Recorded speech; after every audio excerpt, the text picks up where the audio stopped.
Hey Giants fans, welcome back to Giants Latest. We are continuing on by recapping the Giants' atrocious opening day game against the Commanders. So I kind of just want to round it out here with a couple things on, what I want to see the Giants do before the Cowboys game. Is there a way to fix it? Things like that. So, couple of the biggest issues, obviously, number one is the offensive line. So if Andrew Thomas is not healthy and ready to go, this is what I want to see from the Giants in week 2.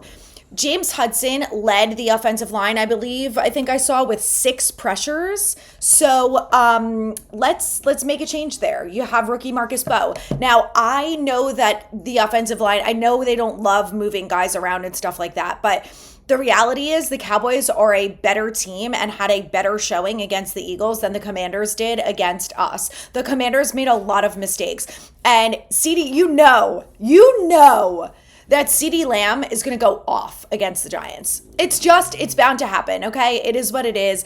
He's going to have a really good game. He's not going to be dropping all the passes that he did against the Eagles week 1. So they have to fix the offensive line and they have to do it fast. So if Andrew Thomas isn't ready, I think that there's 2 options here. You can move Jermaine Illuminor over to left tackle and put the rookie Marcus Bowe in at right tackle, or you can keep Illuminor at right tackle and put the rookie Marcus Bowe in at left tackle. Now, to be honest, I don't really love any of these ideas. I think shifting the 2 tackles, it can be a little bit of a recipe for disaster. I don't think it's going to make Russ very comfortable, who already didn't look good week 1.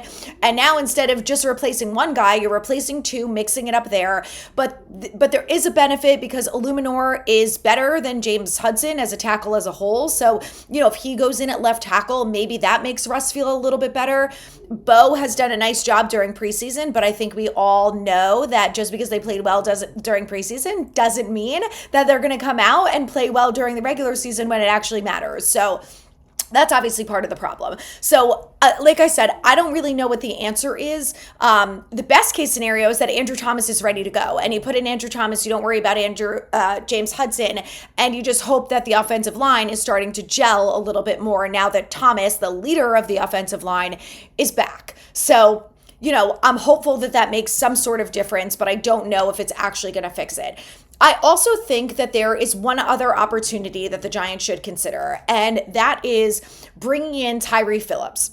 Tyree Phillips played with the Giants for a little bit. Then he went over to the Eagles and was interviewed and was talking about how the Eagles offensive coaching staff, which we all know with the exception of Sirianni, is very good. Stoutland, their offensive line coach, is unbelievable. He can make anyone look like an all-pro. So I think Tyree Phillips having some good experience with the Eagles is absolutely going to benefit him.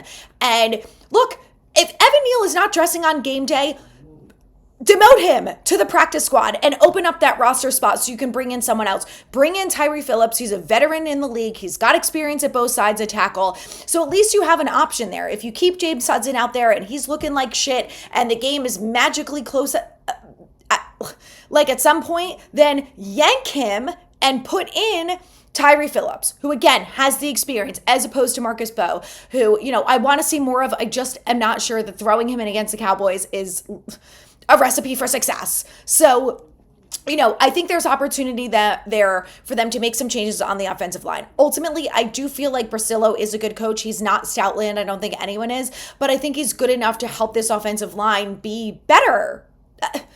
We just need Andrew Thomas on the field, hopefully. I don't know. And if he's not on the field, I think there are some options there. So I want to talk through other players that I think the Giants should sign or bring in that could ultimately help them right off the bat. I know some of you are not going to like this, and I have to say I was not on board for the last couple years, but at this point, I don't give a shit. This team sucks. Bring in someone who's going to help, who's going to make Malik Neighbors happy, and I think that's Odell Beckham Jr. He wants to retire as a Giant. He's not signed by anyone else. Supposedly, he's healthy and ready to go. He's met with this coaching staff before. Jalen Hyatt didn't play a single snap, and Darius Slayton got 1 target. What are we doing? What? It's just mind-boggling, the decision-making. So bring in OBJ. Let him compete with Jalen Hyatt on Wednesday. Whoever catches more balls and runs better routes get snaps on Sunday. End of discussion. It's not that hard. You don't have to pay Odell Beckham a lot of money. It seems obvious at this point that between Evan Neal and Jalen Hyatt, they are giving up on him, but they're not officially giving up on him by cutting or demoting either one of them. Guess what? You want to win games, you have to make those hard decisions, and you have to make some roster changes. And now is the time to do it after you lost and couldn't score on the 3-yard line. At the very least, if Malik Neighbors is going to get doubled every single play against the Cowboys, throw the ball to Odell Beckham. Just throw it, okay? If you have the time, if Russell Wilson has more than 1 second to make a decision, throw it to him. Because he wasn't throwing it to Darius Slayton. Beau Collins didn't get a single target. And again, I know the offensive line is a big part of this problem. I do. I really do. But Odell Beckham can play the slot and he can take it to the house. We've all seen this before, okay? He's got longer arms than Wan'Dale. He's bigger than Wan'Dale. Rotate him in there. Just try it. Okay? It cannot be worse than what we've already seen. And this is my biggest problem, is that it feels like with this coaching staff that they're afraid to try things and they're afraid to be the bad guy, Dable in his country club attitude. And look, I know that it sucks. I wouldn't want to be the one who has to tell players that they're essentially fired either. I don't think that's great. I'm sure that is the worst part of this job and it sucks. But the reality is this is a production-based business. And if you don't win, everyone loses, including you, the people in the front office, because you're going to get fired. So at some point, I think there has to be a little bit of self-preservation and a little bit of pride into what you're doing and say, we're going to do whatever it takes for this football team to win. And if that means that after we moved Evan Neal to guard and it's still not working out, so much so that he's not even active on game day, then we got to pull the plug there. Just do it. Open up the roster spot. You think Evan Neal's going to be shocked? You're worried about him being surprised after being inactive during week 1? You got to rip the Band-Aid off. I'm begging you, please. Okay? So I know people don't love the OBJ thing, but the reality is we saw it on Sunday that no one is afraid of Wan'Dale Robinson, of our running back room, and of Darius Slayton. And I love Darius Slayton, but he got 1 target in the game. So maybe if you have OBJ, Slayton, and Neighbors, then they have to worry about, all right, if we're going to double Neighbors, OBJ still has talent. He's a good football player. He's going to bring something to this team, okay? He's not going to be entirely useless, like Jalen Hyatt, who didn't play a single snap, okay? Like, at least if they throw Odell Beckham Jr. in there, don't we all feel like there's a higher chance that he's going to catch the ball or run a better route than Jalen Hyatt? Come on! Of course we do. I don't care if you don't like him. I don't care if you don't like his antics. I didn't love any of his antics. I was very, very disappointed when they traded him. I thought it was one of the worst moves they've ever made. And obviously his career didn't pan out. But I still think there's something left in the tank there. And again, if you're not giving Jalen Hyatt any snaps, what is the harm in bringing in Odell? They got to do it. Okay, and then there's one other player, which we talked about a little bit with Tyree Phillips, but I just think it doesn't have to be Tyree Phillips. I think that he's an option because he's been with the team before. He's been a free agent. He has experience with the Eagles. I think there's a lot of good reasons to bring in someone like Tyree Phillips. But, you know, if there's other offensive linemen out there, I don't care who it is. Really, just bring in someone that maybe can rotate with GVR if he's getting blown up every play and you don't want to put Evan Neal in there. Anyone. They didn't even think about Aaron Stinney, who's on the roster, or Schlottman, who those two are active.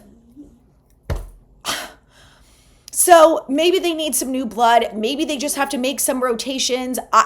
Maybe they need all of the above. Maybe they need a whole new coaching staff, which is also a big possibility too. But they're not going to do it. They're not going to do it at this point.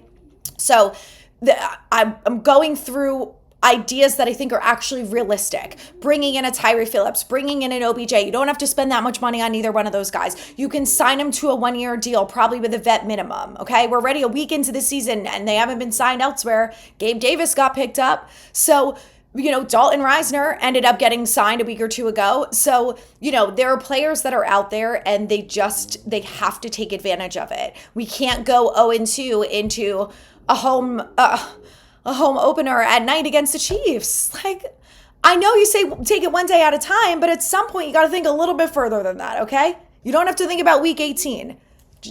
Maybe week 3. Like, hey, we got to win this game against the Cowboys. We're already 0-1 on the season and in the division. You can't go 0-2. So whatever it takes, fix it, okay? And Shane Bowen, just put in Abdul Carter more and stop running zone, okay? You don't have to be Wink Martindale. You don't have to blitz on 50% of the time, okay? But can we do some man coverage? Can we give some players an opportunity to exceed? You know? What are we doing at linebacker? Because as soon as Micah McFadden went out, Commanders aren't stupid. Let's target this linebacker who's not that great. Worked every time. So what are we doing there? They cut Deontay Johnson. You know, we're looking at Demetrius Flanagan-Foles or Chris Board, who are better special teamers. Gotta bring in another linebacker. I don't know who's out there, but you better be looking on the waiver wire. Someone. There's got to be someone that you could pick up from a practice squad. You know, it's just, that's what I want to see from them. By the time Wednesday rolls around, is that there better be some additions. And they did bring in, you know, a UDFA rookie center who was just with the Ravens. You know, he was on the practice squad. He didn't really get much playing time. Is that going to help? I don't know. Am I glad they did it? Sure. But can you take it to the next level here? Bring in someone with experience?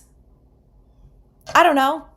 Put Andrew Thomas out there with a cast. Like, is that going to fix anything? No, of course it's not, okay? But I think I gave some reasonable options that the Giants can do that will not cost them a lot of money, that can potentially help. So they're probably not watching this, but I really hope that there are some decisions that are made over the next couple days that we are going to see translated on Sunday against the Cowboys, because the defense did enough to keep this team in the game.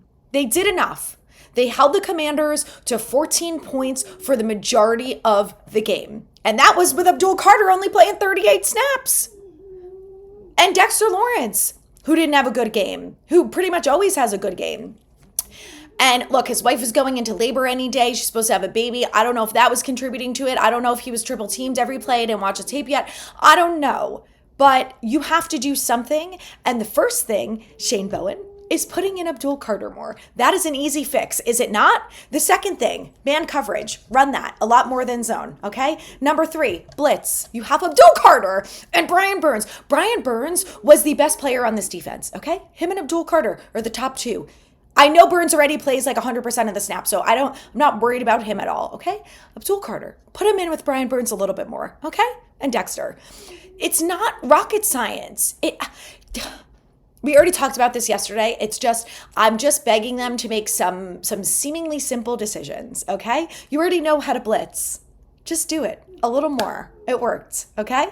Let's not go away from things that are working. Simple. Stick with the simple stuff that works. And maybe, just maybe, we'll have a little bit of success.